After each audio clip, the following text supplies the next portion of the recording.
Sebelum kita memulai ibadah, mari bersama-sama kita perkatakan dengan iman Mazmur 91 sebagai doa kita. Dalam lindungan Allah. Orang yang duduk dalam lindungan yang maha tinggi dan bermalam dalam naungan yang maha kuasa akan berkata kepada Tuhan, tempat perlindunganku dan kubu pertahananku, Allahku yang kupercayai. Sungguh, dialah yang akan melepaskan engkau dari jerat penangkap burung, dari penyakit sampar yang busuk. Dengan kepaknya ia akan menudungi engkau, di bawah sayapnya engkau akan berlindung, kesetiaannya ialah perisai dan pagar tembok. Engkau tak usah takut terhadap kedahsyatan malam, terhadap panah yang terbang di waktu siang, terhadap penyakit sampar yang berjalan di dalam gelap, terhadap penyakit menular yang mengamuk di waktu petang. Walau 1.000 orang rebah di sisimu dan 10.000 di sebelah kananmu, tetapi itu tidak akan menimpamu. Engkau hanya menontonnya dengan matamu sendiri dan melihat pembalasan terhadap orang-orang fasik. Sebab Tuhan ialah tempat perlindunganmu, yang maha tinggi telah kau buat tempat perteduhanmu. Malapetaka tidak akan menimpa kamu, dan tulah tidak akan mendekat kepada kemahmu. Sebab malaikat-malaikatnya akan diperintahkannya kepadamu untuk menjaga engkau di segala jalanmu. Mereka akan menatang engkau di atas tangannya, supaya kakimu jangan terantuk kepada batu. Singa dan ular tedung akan kau langkahi, engkau akan menginjak anak singa dan ular naga. Sungguh hatinya melekat kepadaku, maka aku akan meluputkannya. Aku akan membentenginya sebab ia mengenal namaku. Bila ia berseru kepadaku, aku akan menjawab. Aku akan menyertai dia dalam kesesakan. Aku akan meluputkannya dan memuliakannya. Dengan panjang umur akan kukenyangkan dia, dan akan kuperlihatkan kepadanya keselamatan daripadaku. Shalom Bapak Ibu Saudara yang dikasihi Tuhan Yesus Kristus. Puji Tuhan kita bertemu kembali hari ini. Masih dalam suasana ibadah online, tapi tidak mengurangi sukacita kita dalam Tuhan. Firman Tuhan dalam Mazmur 100 katakan, mari masuk gerbangnya dengan nyanyian syukur dan pelatarnya dengan puji-pujian. Mari kita puji dia, sembah dia, haleluya. Kami mau tinggikan Engkau Tuhan hari ini. Kau yang layak disembah Tuhan. Dengan penuh sukacita, mari Bapak Ibu Saudara, kita katakan di hadapan Tuhan. Memasuki gerbangnya dengan hati bersyukur, halamannya dengan pujian. Kataku hari ini harinya Tuhan, ku bersuka sebab dia dirahkanku. Ku masuki gerbangnya dengan hati bersyukur, halamannya dengan pujian. Kataku hari ini harinya Tuhan, ku bersuka sebab dia girangkanku. Dia girangkanku, dia girangkanku, ku bersuka sebab dia girangkanku. Oh, dia girangkanku, dia girangkanku, ku bersuka sebab dia girangkanku.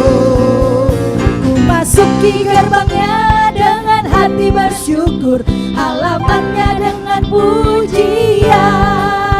Kataku hari ini harinya Tuhan, ku bersuka sebab dia girangkanku. Dia girangkanku, dia girangkanku, ku bersuka sebab dia girangkanku. Oh, dia girangkanku, dia girangkanku, ku bersuka sebab dia girangkanku. Dia girangkanku, dia girangkanku, ku bersuka sebab dia girangkanku. Wow, dia girangkanku, dia girangkanku, ku bersuka sebab dia girangkanku. Ku bersuka sebab dia girangkanku. Ku bersuka sebab dia girangkanku. Haleluya, haleluya, haleluya, haleluya. Bapak Ibu yang terkasih dalam Yesus, mari sama-sama kita perkatakan apa yang dimaksud dengan Pentakosta ketiga. 1. Pentakosta ketiga adalah pencurahan Roh Kudus yang dahsyat di zaman now, melebihi yang terjadi di Azusa Street. 2. Pentakosta ketiga mengakibatkan terjadinya penuaian jiwa yang terbesar dan yang terakhir sebelum Tuhan Yesus datang kembali. 3. Pentakosta ketiga akan membangkitkan generasi Yeremia, yaitu anak-anak muda yang dipenuhi Roh Kudus, cinta mati-matian kepada Tuhan Yesus, tidak kompromi terhadap dosa, dan akan bergerak memenangkan jiwa. 4. Pentakosta ketiga lahir di Indonesia dan bergerak ke bangsa-bangsa, kegerakan dari timur ke barat, dan akan kembali ke Yerusalem. 5. Pentakosta ketiga akan memberikan kuasa untuk menyelesaikan amanat agung. Setelah itu Tuhan Yesus datang kembali. Amin. Kami bersyukur di hadapan-Mu ya Tuhan. Dalam situasi kondisi bagaimanapun Tuhan, kami percaya sukacita Tuhan ada di tengah-tengah kami. Terima kasih Tuhan, terima kasih. Kami mau buka hati kami mau sembah Tuhan. Kami mau tinggikan Engkau ya Tuhan, bahwa kami masuk lebih lagi dalam hadirat-Mu. Thank you Jesus, oh Lord. Masuk hadirat-Mu Tuhan, dengan korban pujian. Masuk hadirat-Mu Tuhan, perhiaskan kekudusan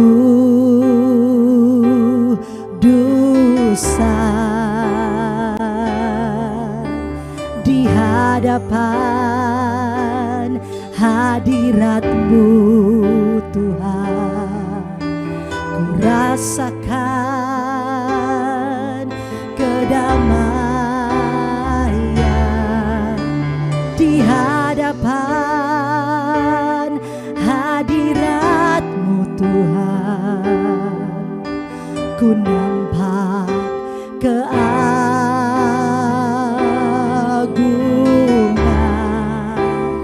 Oh Yesus, ku sembah Kau, sujud di hadapan-Mu. Keinginan dalam hidupku hanya untuk menyembah-Mu.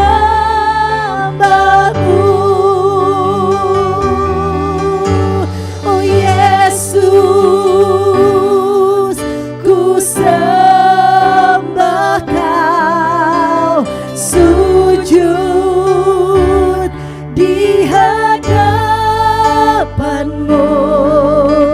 Keinginan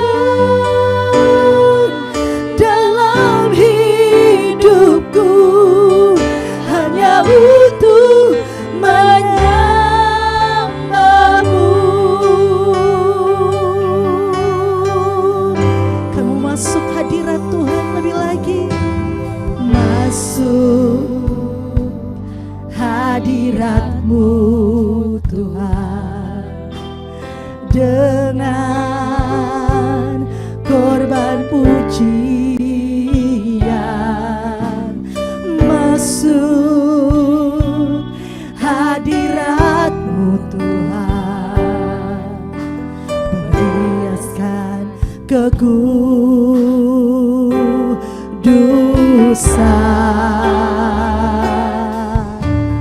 di hadapan hadirat-Mu Tuhan. Ku rasakan kedamaian di hadapan hadirat-Mu Tuhan. Ku nampak keagungan.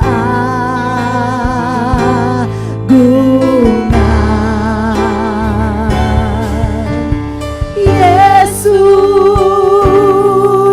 ku sembah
lagi katakan Yesus, kami sembah Kau. Ya Tuhan, sujud di hadapan-Mu. Keinginan kami ya Tuhan, oh, dalam hidupku hanya untuk menyembah-Mu, hanya untuk menyembah-Mu, hanya untuk menyembah-Mu.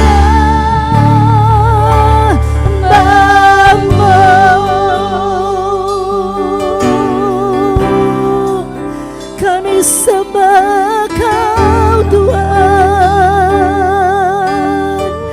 Yesus, kami berseru ya Allah. Dimanapun Bapak Ibu Saudara berada saat ini, mari sembah Tuhan. Ura-ra-ra-ra-la-base, ya-ra-la-basa-namo, ya-ra-namo. Yesus, Kau yang layak Tuhan. Kami bersyukur ya Bapa. Terima kasih buat kebaikan-Mu, terima kasih buat anugerah-Mu. Kerinduan kami menyembah-Mu Tuhan. Haleluya. Di rumah-rumah terdengar pujian penyembahan bagi Allah. Bangsa ini menyembah-Mu Tuhan. Indonesia menyembah-Mu ya Tuhan. Uralabakaralabayasa, daralabayaso, syarararabakaralabayasa, daralabase. Haleluya, haleluya. Kuyaralabayasa, neralabaso, kuyaralabayasa, kayaralabayase, ralabasada. Kami bersyukur, layak disembah.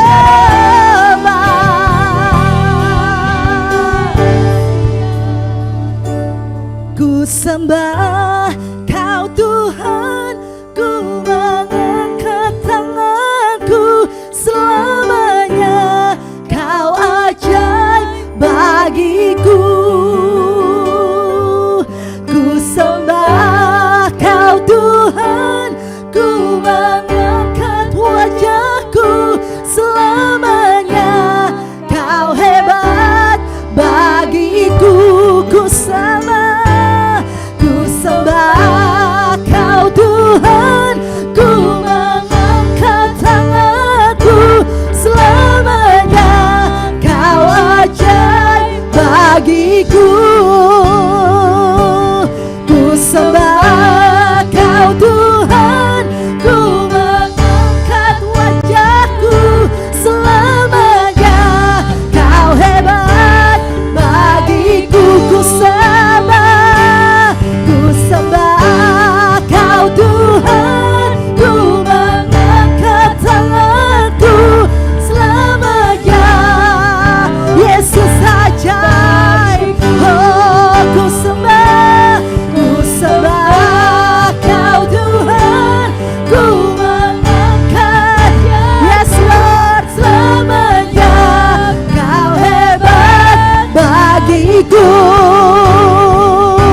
Selamanya Kau hebat bagiku. Selamanya Kau hebat bagiku. Haleluya. Mari berikan pujian, kemuliaan buat Dia. Haleluya. Selamanya kami sembah Engkau Tuhan, di hidup kami, di keluarga kami. Dan kami percaya hari-hari ini Tuhan, kami akan lihat banyak orang menyembah-Mu di bangsa ini. Terima kasih Tuhan, terima kasih. Hadirat-Mu terus menaungi kami. Sebentar kamu dengar firman-Mu, kami buka hati di hadapan Tuhan. Kami siap terima firman Tuhan. Dalam nama Yesus Kristus kami berdoa. Haleluya.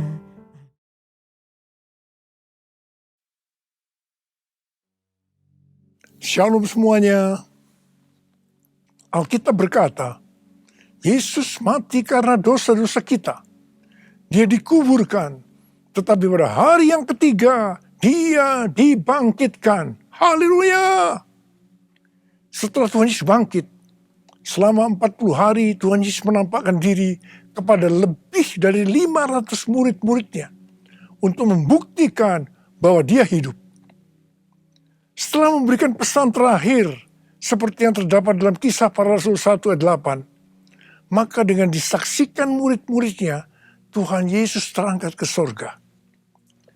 Saya percaya kalau kita berada di sana waktu itu, kita pasti akan sama dengan murid-murid Tuhan Yesus yang melihat bahwa Tuhan Yesus bertambah tinggi. Ketika mereka melihat ke bawah, ternyata kaki Tuhan Yesus sudah tidak menyentuh tanah lagi. Perlahan, tapi pasti, Tuhan Yesus terangkat ke sorga. Makin lama makin kecil, sampai ada awan yang menutupi dan hilang dari pandangan mata. Sementara mereka terheran-heran melihat ke langit, maka ada 2 orang yang berpakaian putih di dekat mereka yang berkata, "Hai orang-orang Galilea, mengapakah kamu berdiri melihat ke langit? Yesus ini yang terangkat ke sorga meninggalkan kamu, akan datang kembali dengan cara yang sama seperti kamu melihat dia naik ke sorga." Dari ayat ini, saya percaya kalau yang melihat Tuhan Yesus naik ke sorga adalah murid-murid Tuhan Yesus, maka yang akan melihat Tuhan Yesus turun dari sorga adalah murid-murid Tuhan Yesus. Tuhan Yesus berkata dalam Yohanes 14 ayat 1 sampai dengan 3, "Janganlah gelisah hatimu, percayalah pada Allah, percayalah juga kepadaku. Di rumah Bapa-Ku banyak tempat tinggal. Jika tidak demikian, tentu aku mengatakannya kepadamu. Sebab aku pergi ke situ untuk menyediakan tempat bagimu. Dan apabila aku telah pergi ke situ dan telah menyediakan tempat bagimu, aku akan datang kembali dan membawa kamu ke tempatku, supaya di tempat di mana aku berada, kamu pun berada." Pesan Tuhan Yesus ini ditujukan untuk murid-muridnya. Karena itu, kalau kita mau ikut dalam pengangkatan, maka kita harus menjadi murid Tuhan Yesus. Murid Tuhan Yesus adalah kita yang hidupnya sama seperti Kristus telah hidup. Karena kita hidup sama seperti Kristus telah hidup, maka kita akan menjadi serupa dengan gambarnya. Roma 8 ayat 29 berkata, "Sebab semua orang yang dipilihnya dari semula, mereka juga ditentukannya dari semula untuk menjadi serupa dengan gambaran anaknya, supaya ia, anaknya itu, menjadi yang sulung di antara banyak saudara." Jadi, goal kita sebagai orang percaya adalah menjadi serupa dengan gambar Yesus. Menjadi seperti Kau, Yesus. Menjadi seperti Kau, Yesus. Menjadi sempurna dalam seluruh hidupku. Menjadi seperti Kau, Yesus. Menjadi seperti Kau, Yesus. Menjadi sempurna dalam seluruh hidupku.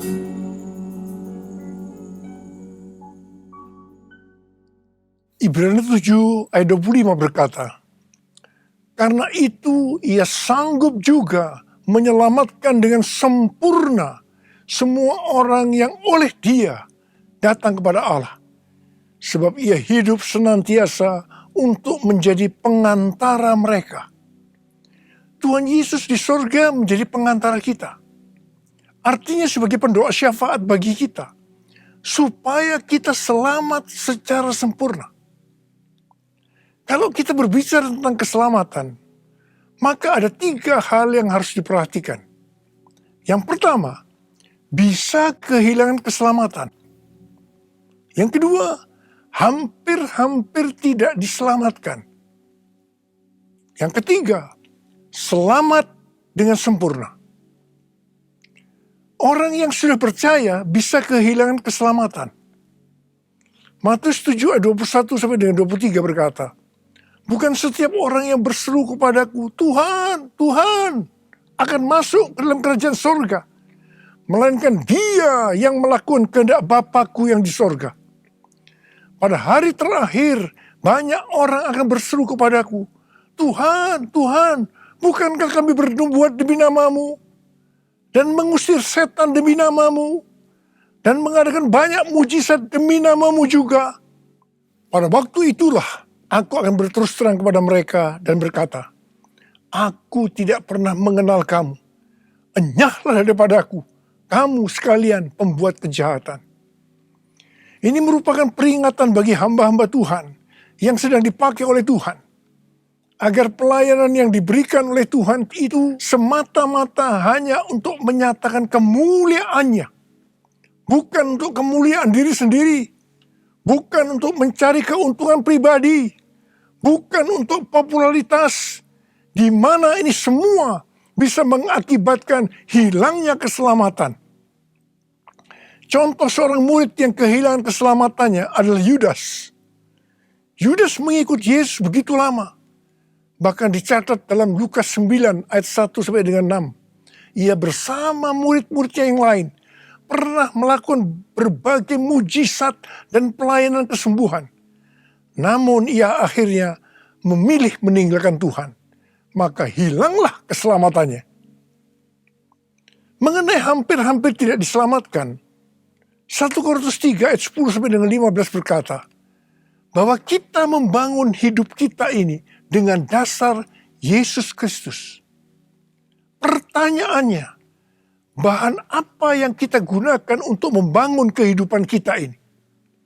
Apakah dengan bahan emas, perak, batu permata, ataukah dengan bahan kayu, rumput kering, atau jerami? Semua ini akan nampak pada hari Tuhan. Saat pekerjaan kita diuji dengan api. Jika pekerjaan kita tahan uji, artinya tidak terbakar karena terbuat dari bahan emas, perak, dan batu permata, maka kita akan mendapat upah. Tetapi sebaliknya, kalau pekerjaannya itu terbakar, karena bahan yang digunakan adalah kayu, rumput kering, jerami, maka akan menderita kerugian. Selamat sih selamat. Tapi seperti keluar dari dalam api. Artinya hampir-hampir tidak diselamatkan. Hampir-hampir tidak diselamatkan dapat diartikan kehilangan upah atau pahala. Kedudukan yang rendah di sorga. Kehilangan kesempatan pelayanan dan kekuasaan di sorga. Kehilangan kemuliaan dan kehormatan di hadapan Allah.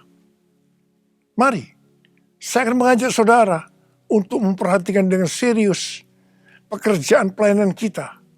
Juga termasuk kualitas kehidupan. Jangan menjadi orang Kristen yang acuh tak acuh. Agar kita mendapatkan upah di sorga. Yang mau katakan amin. Tuhan Yesus sudah ada di sorga untuk mendoakan kita agar mendapat keselamatan yang sempurna. Bukan untuk kehilangan keselamatan. Atau bukan hampir-hampir tidak diselamatkan. Supaya doa Tuhan Yesus ini terjadi. Maka sesuai dengan 2 Petrus 1 ayat 5 sampai dengan 11 dikatakan. Bahwa kita harus dengan sungguh-sungguh berusaha untuk menambahkan kepada iman kita kebajikan. Artinya berbuat baik. Kemudian ditambahkan lagi pengetahuan. Kemudian tambahkan lagi penguasaan diri. Tambahkan lagi ketekunan. Tambahkan lagi kesalehan yang artinya hidup kudus.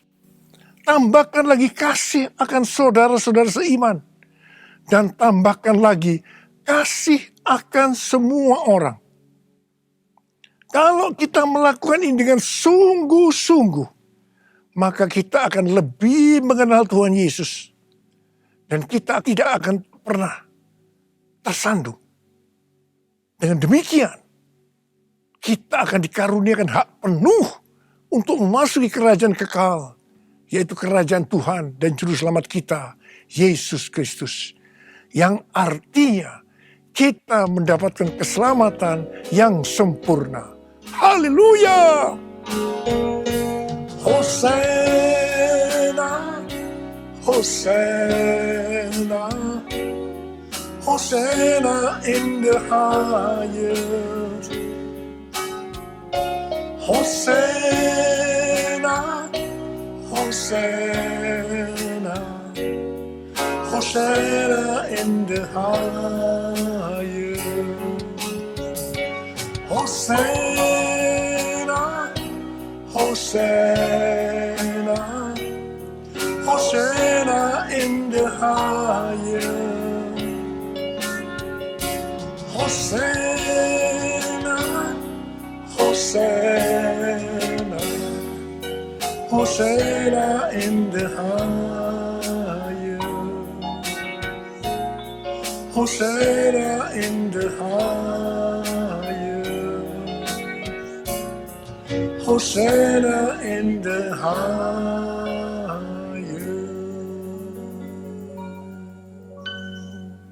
Pesan yang terakhir dari Tuhan Yesus untuk murid-muridnya sebelum terangkat ke surga terdapat dalam Kisah Para Rasul 1 ayat 8 yang berkata, "Tetapi kamu akan menerima kuasa kalau Roh Kudus turun ke atas kamu, dan kamu akan menjadi saksiku di Yerusalem dan di seluruh Yudea dan Samaria dan sampai ke ujung bumi."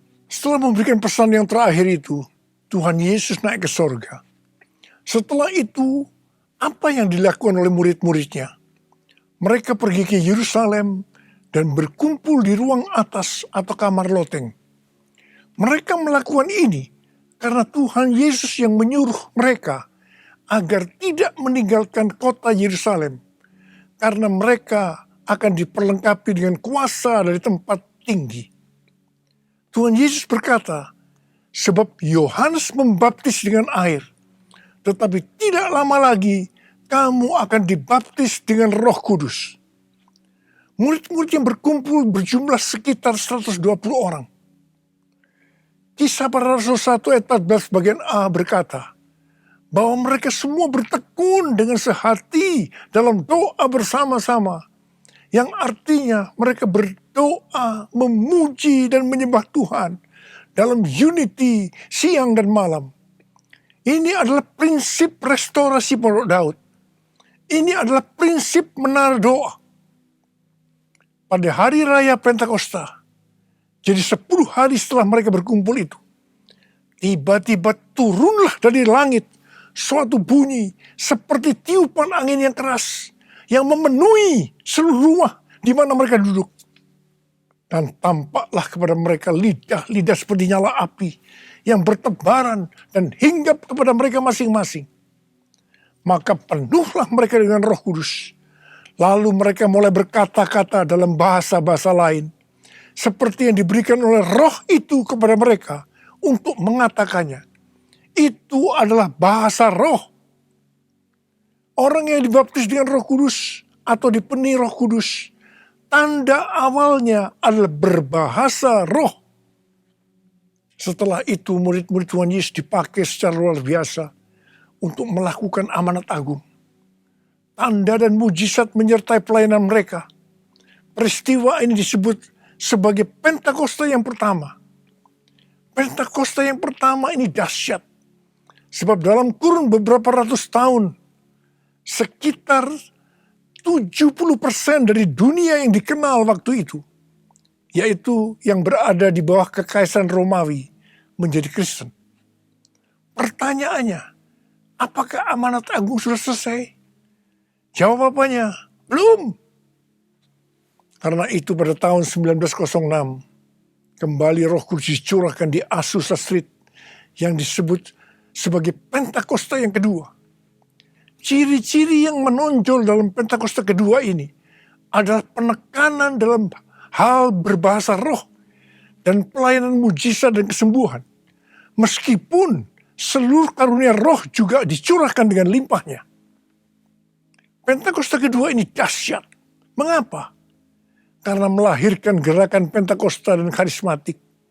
Saat ini ada sekitar 700 juta orang yang diberdayakan oleh Roh Kudus. Pertanyaannya, apakah amanat agung sudah selesai? Jawabannya, belum. Karena itu hari-hari ini pencurahan Roh Kudus yang jauh lebih dahsyat dibanding dengan Azusa Street sedang terjadi. Ini disebut sebagai Pentakosta yang ketiga. Seperti yang terjadi pada Pentakosta yang pertama dan Pentakosta yang kedua. Maka berbahasa roh dan pelayanan kesembuhan juga terlihat begitu intens. Saya percaya dengan Pentakosta ketiga ini, amanat agung Tuhan Yesus akan selesai. Dan Tuhan Yesus akan datang kembali. Kuasanya dicurahkan, berkatnya dilimpahkan, penuaian besar sungguh terjadi. Segala bangsa akan datang menyembah Yesus Tuhan, kemuliaan Tuhan telah turun. Kuasanya dicurahkan, berkatnya dilimpahkan, penuaian besar sungguh terjadi. Segala bangsa akan datang menyembah Yesus Tuhan, kemuliaan Tuhan telah turun. Kemuliaan Tuhan telah turun. Kemuliaan Tuhan telah turun.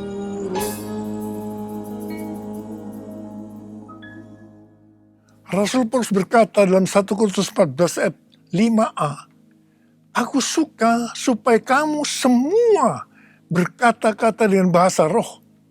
Selain itu dalam 1 Korintus 14 ayat 18 Rasul Paulus juga berkata, aku mengucap syukur kepada Allah bahwa aku berkata-kata dalam bahasa roh lebih daripada kamu semua. Saya sangat mengaminkan apa yang dikatakan oleh Rasul Paulus ini.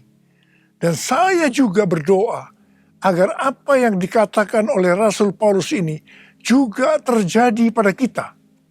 Yang percaya katakan amin. Apa yang terjadi kalau kita berbahasa roh? Yang pertama, kita akan lebih berani bersaksi tentang Yesus. Kita ingat Petrus, di mana sebelum dia dibaptis Roh Kudus dengan tanda awal berbahasa roh, dia pernah menyangkal Yesus sebanyak 3 kali sebelum ayam berkokok. Setelah dibaptis Roh Kudus dan berbahasa roh, dia berani bersaksi tentang Tuhan Yesus. Tidak peduli disesah dan dipenjarakan. Yang kedua, kalau kita berbahasa roh, maka sesuai dengan 1 Korintus 14 ayat 4, siapa yang berkata-kata dalam bahasa roh, ia membangun dirinya sendiri. Yang artinya kalau kita berbahasa roh, kita membangun iman kita. Yang ketiga, kalau kita berbahasa roh, kita akan lebih merasakan hadiratnya dan lebih intim dengan dia. Karena ketika kita berbahasa roh, kita berkata-kata kepada Allah, bukan kepada manusia. Yang keempat, kalau kita berbahasa roh, kita akan berdoa lebih lama lagi. Yang kelima, Sesuai dengan 1 Korintus 14 ayat 14 sampai dengan 15 yang berkata, sebab jika aku berdoa dengan bahasa roh, maka rohkulah yang berdoa, tetapi akal budiku tidak turut berdoa. Jadi, apakah yang harus kubuat? Aku akan berdoa dengan rohku, tetapi aku akan berdoa juga dengan akal budiku. Aku akan menyanyi dan memuji dengan rohku, tetapi aku akan menyanyi dan memuji juga dengan akal budiku. Jadi, kalau kita menghendaki agar roh kita berdoa, menyanyi, dan memuji, maka kita harus berbahasa roh. Sedangkan kalau dengan akal budi atau jiwa, maka kita harus menggunakan bahasa yang kita mengerti. Mari, bagi yang mau melakukan, katakan bersama saya, amin. Saya berdoa buat saudara.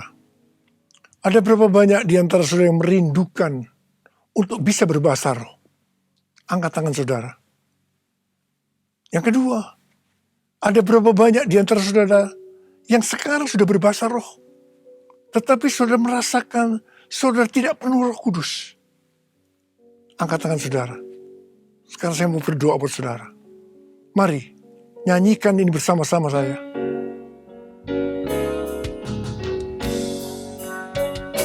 Datanglah sekarang, penuhi kami dengan kuasa-Mu. Urapi kami sekarang ini dengan api Roh-Mu. Datanglah sekarang, penuhi kami dengan kuasa-Mu. Urapi kami sekarang ini dengan api Roh-Mu. Roh Kudus, ini hamba-Mu. Roh Kudus, penuhi hamba-Mu. Katakan saudara, Uraba syaralaba kana mayaralaba yaralaba yaralaba yaralaba. Tuhan, berikan bahasa-bahasa yang baru bagi mereka yang merindukan untuk berbahasa roh, Tuhan. Berikan bahasa-bahasa yang baru buat mereka, ya Tuhan. Kau melihat anak-anakmu yang mereka rindu untuk dipenuhi dengan Roh Kudus hari-hari ini. Mereka sudah berbicara bahasa roh, tapi mereka merindukan dipenuhi Roh Kudus. Dipenuhi, terima, penuh Roh Kudus. Dipenuhi Roh Kudus, dipenuhi Roh Kudus, terima. Oh, Roh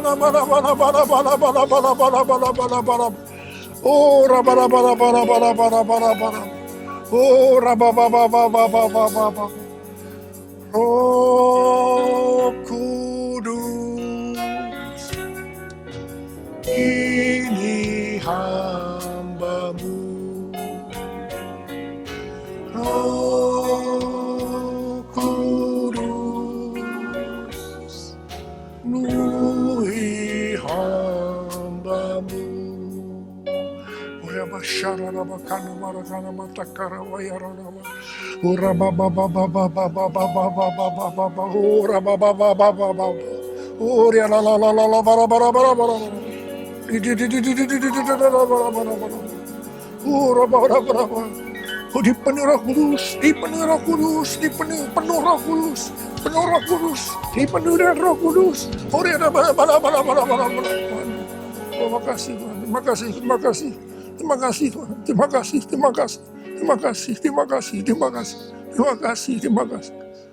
kasih dalam nama Yesus, amin.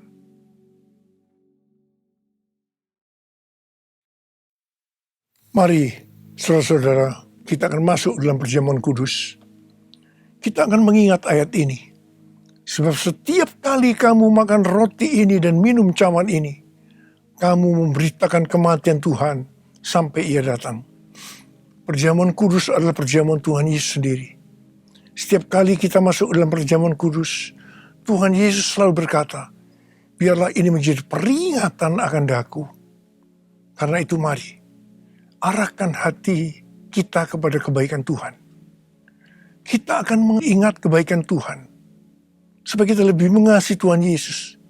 Kita lebih mengasihi satu dengan yang lain. Mari, tundukkan kepala. Bapa, siapakah kami ini sebelum kami mengenal Engkau? Kami semua orang berdosa. Upah dosa adalah maut, mati. Tapi Engkau yang tidak berdosa telah dijadikan dosa oleh karena kami. Engkau harus turun dari surga mulia, mati ganti kami dengan penderitaan yang luar biasa. Sungguh kalau kami pikirkan betapa baiknya Engkau ya Abah. Engkau jadikan kami sebagai anak-anak-Mu. Engkau berkati. Engkau menyembuhkan kami. Tuhan, Engkau juga menegur kalau kami salah. Itu Engkau ya Abah sebagai Bapa pada kami. Terima kasih. Terima kasih, terima kasih. Tuhan akan memberkati saudara melalui perjamuan kudus. Tapi Tuhan mau kita makan dan minum dengan cara yang benar. Karena itu masing-masing sekarang introspeksi. Lihat keadaan diri masing-masing. Kalau ada dosa yang Tuhan ingatkan, kita selesaikan. Langsung minta ampun. Ampuni saya Tuhan. Ampuni saya. Ampuni saya Tuhan. Ampuni. Kau lihat Tuhan, anak-anak-Mu sedang minta ampun kepadamu. Ampuni mereka. Ampuni mereka. Kami akan masuk dalam perjamuan kudus dengan hati yang penuh ucapan syukur. Layakkan kami semua. Layakkan kami. Terima kasih Abah. Amin. Sekarang mari saya ajak saudara mengangkat roti tangan kanan kita tinggi-tinggi. Sebab apa yang telah kuteruskan kepadamu telah aku terima dari Tuhan. Yaitu bahwa Tuhan Yesus pada malam waktu ia diserahkan mengambil roti. Dan sesudah itu yang mengucap syukur atasnya. Dia memecah-mecahkannya dan berkata, inilah tubuhku yang diserahkan bagi kamu. Perbuatlah ini menjadi peringatan akan aku. Saudara dikasih Tuhan, bukankah roti yang kita pecah-pecahkan ini adalah persekutuan kita dengan tubuh Kristus? Mari kita makan dalam nama Yesus.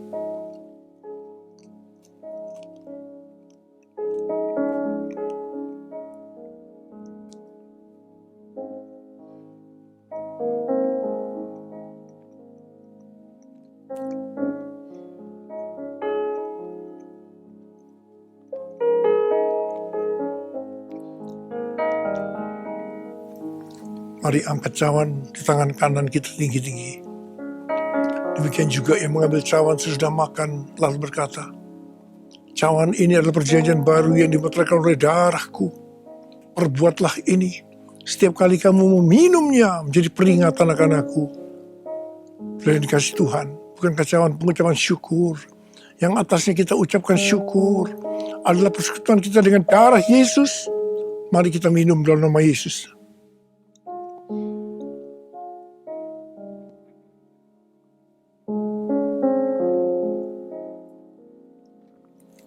Mari angkat tangan kita. Ucapkan syukur bersama-sama.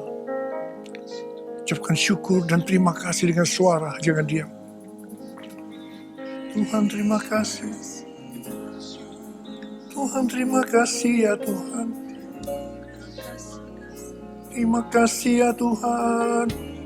Terima kasih. Terima kasih ya Tuhan, terima kasih. Waralabasi karalabala-bala.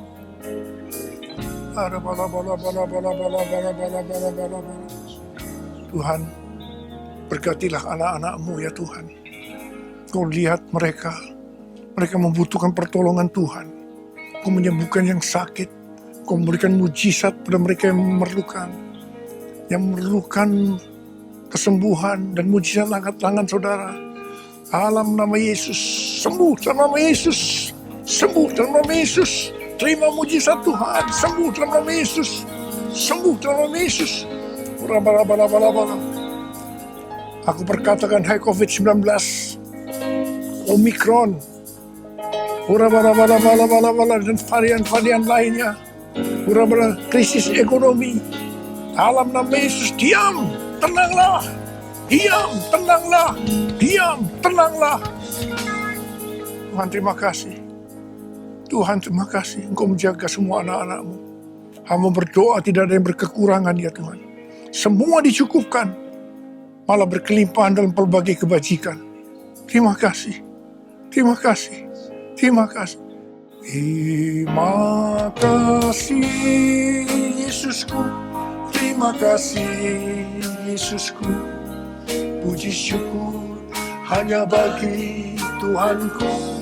Terima kasih Yesusku, terima kasih Yesusku.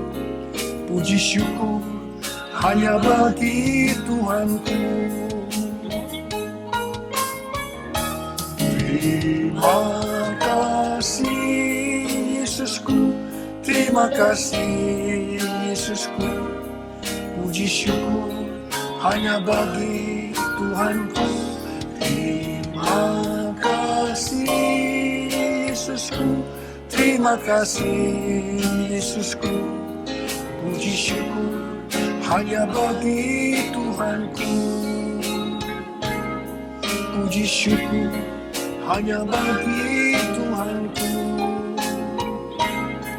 Puji syukur hanya bagi Tuhanku.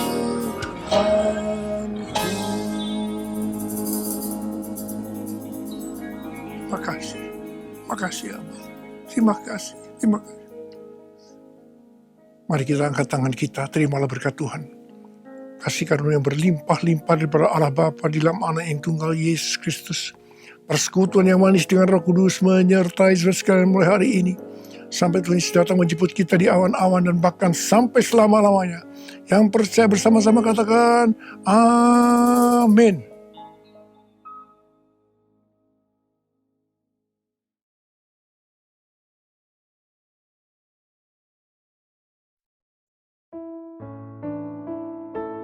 Shalom Jemaat Tuhan. Berikut beberapa pengumuman GBI Pekayon Miracle Tower. Bagi jemaat yang ingin memberikan persembahan berupa persembahan umum, persembahan persepuluhan, ucapan syukur, dan buah sulung, bisa transfer ke rekening GBI Pekayon Miracle Tower dan bukti transfer dapat difoto dan dikirimkan melalui WA atau email ke informasi nomor dan email yang tertera di layar. Selain itu, persembahan juga bisa diberikan dengan cara scan barcode berikut ini. Melalui scan barcode ini, persembahan bisa diberikan melalui aplikasi M-Banking, OVO, GoPay, dan Dana. Jika ada jemaat yang persembahannya dalam bentuk tunai dan mau diambil ke rumah, dapat menghubungi para pelayan Tuhan.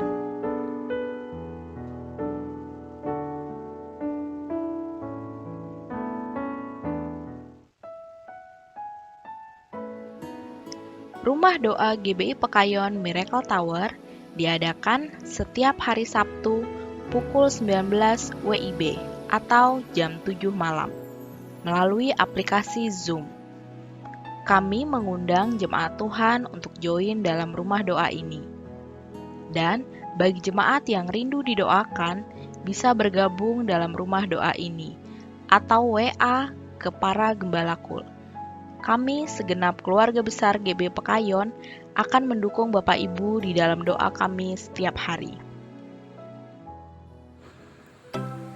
Bagi jemaat Tuhan yang ingin melakukan penyerahan anak, baptisan air, pernikahan, dan konseling, dapat menghubungi Bapak PDP Tony Rajabubuk.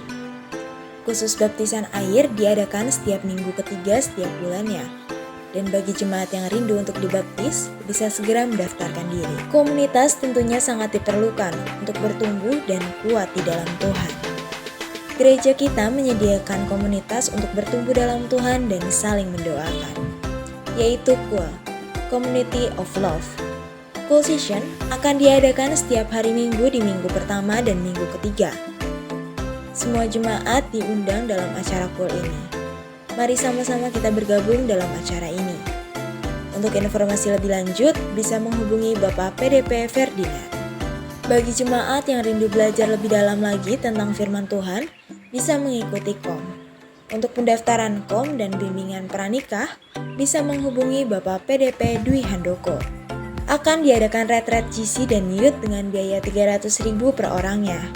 Bagi teman-teman yang mau mengikutinya, bisa mendaftarkan diri di Kak David dan Kak Citra. Untuk teman-teman yang mau join, bisa mulai ikut menabung sebesar 10.000 setiap minggunya. Untuk informasi lebih jelas, bisa menghubungi Kak David dan Kak Citra.